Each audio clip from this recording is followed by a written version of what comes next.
Filipenses 3, versículo 1, diz o seguinte: resta, irmãos meus, que vos regozijeis no Senhor, não me aborreço de escrever-vos as mesmas coisas, e é segurança para vós.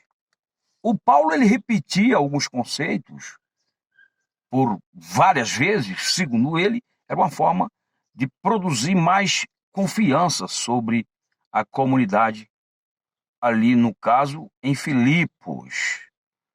Esta carta tem 4 capítulos, no entanto, ele repetiu esta frase por 16 vezes. Regozijai-vos sempre, ou alegrai-vos, alegrai-vos. No capítulo 4, versículo 4, é o tema da carta. A carta tem esse tema, alegria.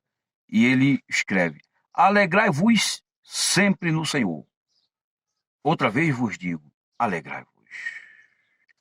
Eu gostaria de pontuar algumas verdades que nós não podemos perder de vista.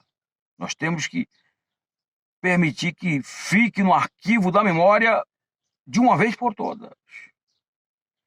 Que são elas: número 1, Deus está no controle de tudo. De acordo com Salmos 103, versículo 19, diz o seguinte: o Senhor tem estabelecido o seu trono nos céus, e o seu reino domina sobre tudo. Salmos 145, versículo 13. O teu reino é o reino eterno, o teu domínio dura em todas as gerações. Deus está no controle de tudo. Essa geração não estaria fora do controle de Deus. É claro que Deus respeita a liberdade de escolha, as decisões que os homens tomam. Mas, em última instância, Deus está no controle de tudo, porque Ele mesmo é quem diz: agindo eu, quem impedirá? O homem tem a liberdade de fazer as suas escolhas. Mas quando Deus age, o homem, e nem ser algum, pode fazer alguma coisa. Deus está no controle da história da humanidade. Deus está no controle do próprio diabo. Esta é a verdade número 1. Número 2. Deus não está enviando esta pandemia, estas crises aí, como todo. Deus não está enviando. Crises de caráter econômico, social, sanitária, moral, sobretudo espiritual. Deus não está enviando. Deus está permitindo, é diferente. Permitir significa dizer que Deus está tolerando, está sendo longânimo, porque um dos atributos morais de Deus é a longanimidade. Ele está tolerando. Só que vai chegar um momento que Deus vai intervir. Então nós vemos que, em segundo lugar, Deus não está enviando nada disso. Essas crises têm a origem no homem. É só conferir os sermões proféticos de Jesus: Mateus 24, Lucas 21 e Marcos 13. A fome, as guerras, os rumores de guerras, as epidemias, a violência, a perseguição aos cristãos, o ódio, a promiscuidade, a imoralidade. Todos esses eventos têm a sua origem no homem e não em Deus. Deus só envia coisas boas. A Bíblia diz que toda boa dádiva e todo dom perfeito vem do Pai das luzes. Deus manda chuva, manda sol, manda suprimento, manda livramento, cura. Deus manda salvação, já mandou. Jesus é o Salvador da humanidade. Número 3, Deus está permitindo tudo isso para salvar o maior número possível de pessoas em toda a terra. O filho pródigo é a figura do homem sem Deus, da humanidade que saiu da presença do Pai. E aí, o que aconteceu com o filho pródigo? Ele viveu os prazeres que a vida estava oferecendo, como o mundo estava vivendo, só que de repente sobreveio uma crise naquela região muito distante na qual ele se encontrava. E agora ele queria trabalhar, fazer alguma coisa para sobreviver. Ele foi trabalhar então para cuidar de porcos e desejava se alimentar da lavagem que os porcos se alimentavam, e ninguém lhe dava nem lavagem. Quer dizer, que situação crítica. É isso que o mundo está vivendo.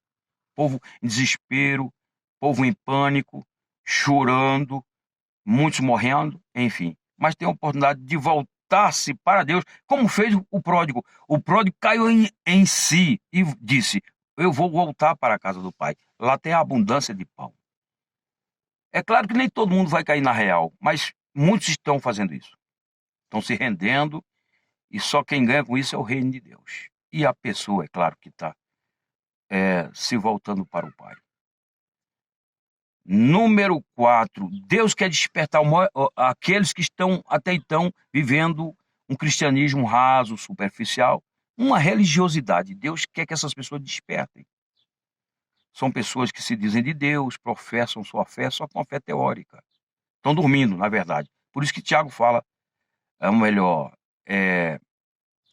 Paulo escrevendo aos Efésios, dizendo: desperta tu que dormes, levanta de entre os mortos que Cristo te esclarecerá. Tem pessoas que estão dormindo, sono da indiferença, da negligência, e precisa voltar-se para Deus. Essa é a verdade número 4. E a verdade número 5 é: Deus quer consolidar a fé daqueles que já estão firmes. A Bíblia fala que aqueles que estão firmes, que estão praticando a justiça, que continuem a praticar ainda mais.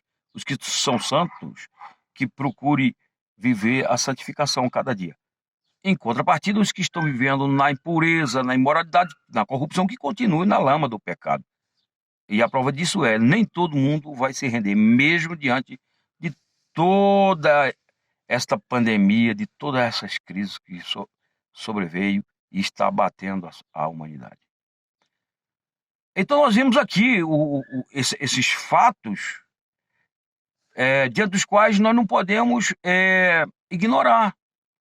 Deus está no controle de tudo, não é Deus que está enviando essas crises, Deus quer salvar o maior número possível de pessoas, Deus quer despertar os religiosos, aqueles que estão negligenciando a sua fé, estão vivendo uma aparência, e Deus quer consolidar aqueles que já estão firmes.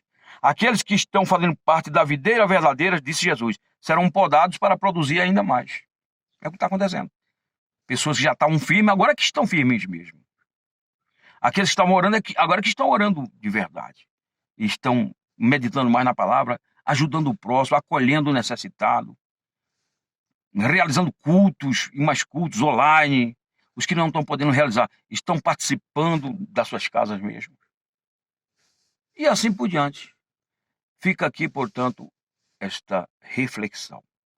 Compartilha, se inscreve e vamos juntos evangelizar o mundo. Amém.